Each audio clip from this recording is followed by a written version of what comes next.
Number 10. The Hammer Slaying. Marissa DeVault lived in Maricopa County, Arizona, with her husband Dale Harrell, but the marriage came to an end on January 14, 2009, when Marissa clobbered him in the head with a hammer and killed him. Marissa walked into their bedroom and struck Dale multiple times on his skull while he was asleep. He never even knew what happened to him. He was taken to the hospital with multiple skull fractures, but unfortunately didn't make it. And when the cops asked Marissa what happened, she claimed a random man had broken into their home and assaulted her husband. It wasn't until later that Marissa admitted she had beaten him as an act of self-defense because he was abusive. However, the police investigated the claims of abuse and couldn't find much evidence to corroborate what Marissa was telling them. In fact, most of what Marissa told the police was a lie. She lied to them about receiving an inheritance from her dead father, who wasn't even dead. She lied about having an older lover who she was seeing on the side. At her trial, prosecutors tried to get her the death penalty. Marissa's lawyers argued that she suffered from PTSD, which is why she murdered her husband. And so, in 2014, she was found guilty of premeditated murder with excessive cruelty and given life in prison. One of the things that made Marissa's case so bizarre was its similarity to a case that came the year before, that of Jodi Arias. Just 12 months prior in the same courtroom, Jodi was sentenced to life in prison. She also killed her husband, although she used a knife and a gun instead of a hammer. Number 9. Voodoo Mom. A mom in Florida accidentally killed her 3-year-old daughter and injured her 8-year-old daughter after forcing them to chug bleach. Her name is Joanne Zephyr, and she blamed a voodoo spell for what happened in mid-2022. According to the authorities, Joanne and her children were discovered outside a church in the town of Poinciana. Joanne was unconscious in the driver's seat of the car. Her toddler was sitting unresponsive in the back, and the 8-year-old was lying sprawled in the middle of the road, leading to the church's entrance. All 3 were taken to the hospital. The youngest was sadly pronounced deceased, and the older was handed over to other family members. Joanne was booked on an outstanding warrant for attempted murder. As it turned out, Joanne had tried to kill somebody in Orange County. Then she went back home, gathered up her kids, and forced them to drink lethal amounts of bleach. When questioned by the police as to why she would do such a crazy thing, she blamed the victim in Orange County. Joanne said that whoever she had tried to kill, they must have cast a voodoo spell on her that made her harm her own children. In reality, Joanne Zephyr was extremely disturbed in the head. She was mentally unstable, evil, and had attempted to kill herself and her children by guzzling bleach. Number 8. Deadly Eye Drops. Lana Sue Clayton of South Carolina only wanted to make her husband sick. At least, that was her excuse before she was sentenced to 25 years in jail for murder. Because in 2018, she gave her husband, Stephen Delval Clayton, a lethal dose of eye drops. After Stephen died on July 21st, an autopsy discovered toxic levels of tetrahydrozoline, a decongestant used every day by millions of people to relieve redness in the eyes. The only difference was that he had been exposed to a lethal amount, so much of the stuff that it actually caused him to die. The truly evil part is that he didn't die right away. According to Judge Paul M. Birch, Lana Clayton let her husband suffer for 3 continuous days. The poisoning happened slowly over 72 hours. And even though Lana claims she only wanted to make her husband sick, those eye drops killed him. In court, Lana was called a monster. She tried to defend herself by saying she had worked at Veterans Affairs as a nurse, and she was a good person. But the reality is that Lana has a history of husband killing. She shot her previous husband in the back of the head with a crossbow in 2016 and told the police it was an accident. She got away with it, then killed her new husband 2 years later. Number 7. The Abandoner. Joe Imbriale, the owner of a New Mexico business, got a call on a Friday morning in January of 2022. The call was to see if his cameras were working out back of his business, Something had happened and the police needed to review any footage showing the area behind his place. At first, Joe thought someone had broken into one of the stores. But when he reviewed the footage, all he found was a random white car pulling up to the dumpster at about 2 o'clock in the afternoon, throwing a black bag into the bin, and then driving away. As it turned out, 6 hours after this car was caught on surveillance at the dumpster, a baby was found inside it. According to the Hobbs police chief, August Fons, it was a group of scavengers who had come to the dumpster to look for any valuables who heard the screech of a baby from inside. That woman in the white car had flung her baby into the dumpster and left it there to be squished by the trash compactor or to simply die from starvation. Thankfully, these dumpster scavengers weren't evil like the woman who tossed her baby away. They wrapped the infant in a dirty towel. The child still had his umbilical cord attached and was covered in dried blood, and they called the police. The baby was saved. Using the surveillance footage, the police then tracked down 18-year-old Alexis Avila, who they charged with attempted murder and child abuse. She said that she had given birth in her parents' bathroom, didn't know what to do with it, and so she put her baby in a trash bag and threw it away. Number 6. Zoe Warren. Zoe Warren was the evil temptress who murdered her boyfriend on December 16, 2016. She got together with her friend Kieran Adey to brutally slay Mark Shaw for no other reason than he wouldn't give her $10 for drugs. He was discovered dead in his home in Grand Villa with over 80 injuries. Investigators found that he had been tied to his bed by his ankles, bound tightly with a cloth in his mouth so he couldn't scream, and then beaten with a pull cue and stabbed with a knife until he was no longer breathing. After the news of his death broke publicly, Zoe Warren went on Facebook and typed a sappy tribute, saying things like Mark was her best friend and soul partner. In reality, Zoe, just 20 years old at the time, had killed her partner over a measly $10.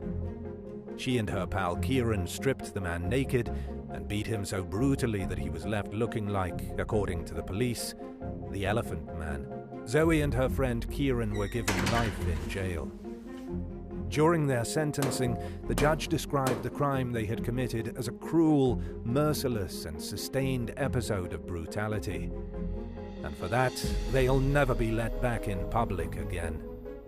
Number 5. 26 years of lies. Jade Benning lived with her boyfriend Christopher in California back in January of 1996. According to what Jade told the police almost 30 years ago, a dark-skinned individual had forced his way into their apartment, stabbed Christopher to death, and then ran away. When police arrived at the apartment at 3 o'clock in the morning, they discovered Christopher with multiple stab wounds, already dead. But something didn't quite sit right with the police. When they interviewed the neighbors said they had heard a lot of loud arguing in the apartment for at least 15 minutes. Additionally, nobody else had seen the alleged perp skulking around or trying to break into any other apartments. It looked like Jade had killed her own boyfriend after they got into an argument, then used a fake burglar as a scapegoat.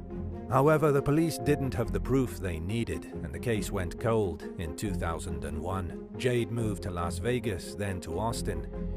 She lived on the run for 26 years, having gotten away with murder. It wasn't until January of 2020 that the Santa Ana police reopened the case. Detectives used new forensic testing equipment to collect enough evidence that they were able to issue a warrant for her arrest. The U.S. Marshal stormed her house in Austin, took her away to the Travis County Jail. Jade is now looking at the rest of her life in jail for murdering her boyfriend and blaming it on a random burglar. Number 4. The Married Boyfriend. A woman in Texas was just accused of killing her boyfriend after he confessed his love for a different woman. Her name is Karen Stewart, 51 years old. She was arrested after she shot and killed who police first believed to be her husband, James Hargrove. It wasn't until shortly after her arrest that they realized James was married to a different woman and that Karen was in fact the other woman. James had already been married for 14 years. His wife is Sandra Hargrove. She told the police that James had been in the hospital for several months, afflicted by COVID-19. After he recovered from his sickness, he appears to have reached out to Karen, telling her he wanted to be with someone else. This someone else wasn't even his wife, but appears to have been an unknown third woman, possibly his caregiver.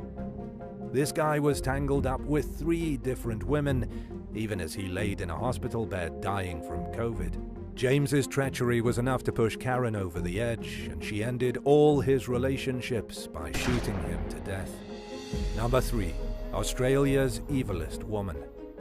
Belinda Van Crevel has been called the most evil woman in Australia. Most recently, she's been charged with assaulting an old man in his 80s. But before that, she was the mastermind behind the murder of her own father, Jack Van Crevel. Belinda had convinced her boyfriend at the time to enter her house and chop her father up with a hatchet.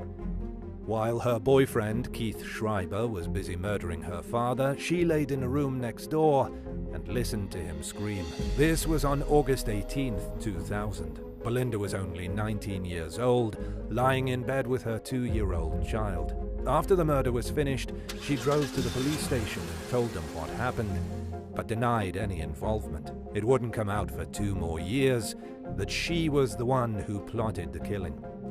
Belinda was given 6 years in jail and released in 2007. Then, in 2014, she was sent back to jail for stabbing her boyfriend, Marshall Gould.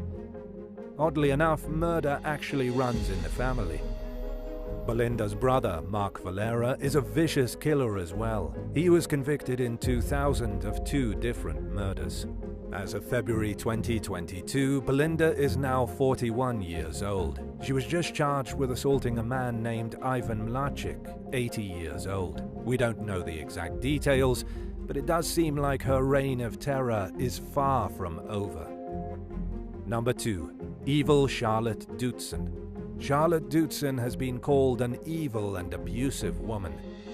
She humiliated her boyfriend by sharing a rather disturbing photograph of him bound and gagged with electrical cables to a man she was chatting with online.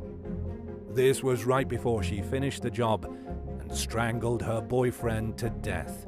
Her boyfriend was Mohammed Mukhtar, a man in his 50s. Charlotte was only 25.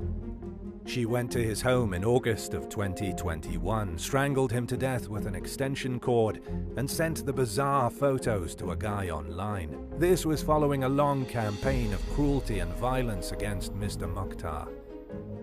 According to prosecutor Alaric Bassano, Charlotte was reveling in the turmoil that she caused to her much older boyfriend. The violence she committed against him was gratuitous, while her treatment of him while alive was degrading and humiliating. The pair had been dating for the last 4 years, and Charlotte had sent him to the hospital multiple times for stab wounds and beating him with weapons. Following the murder, which had no motive other than Charlotte appeared to have gotten bored, she was given a minimum of 22.5 years in jail. Only then can she even be considered for parole. Number 1. The AirTag Stalker.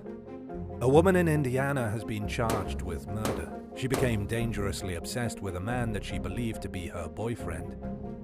Her obsession grew, she started stalking him, and she used an Apple AirTag to follow him from place to place. Their last encounter was at a bar that she had followed him to after she accused him of cheating on her. Furious, the Indiana woman then ran her victim over with her car. The suspect is 26-year-old Galen Maury. She was arrested in summer of 2022. She used the Apple AirTag to follow Andre Smith, her supposed boyfriend, to Tilly's pub in Indianapolis. She made a huge scene at the bar and threatened to beat the woman Andre was with using an empty wine bottle. But she was eventually forced to leave the establishment. But she was hardly finished. She went outside, got in her car, and waited for Andre to come out. Then she ran him over, backed up, pulled forward, and hit him a total of 3 times. When Andre was dead, she got out of the car and tried to chase the other woman to kill her too. But luckily the other woman escaped, and the police arrested Galen for murder. Thanks for watching. Would you rather be stuck with an evil sister or trapped in a relationship with an evil woman? Let us know in the comments, and remember to hit subscribe and come back soon for more shocking videos.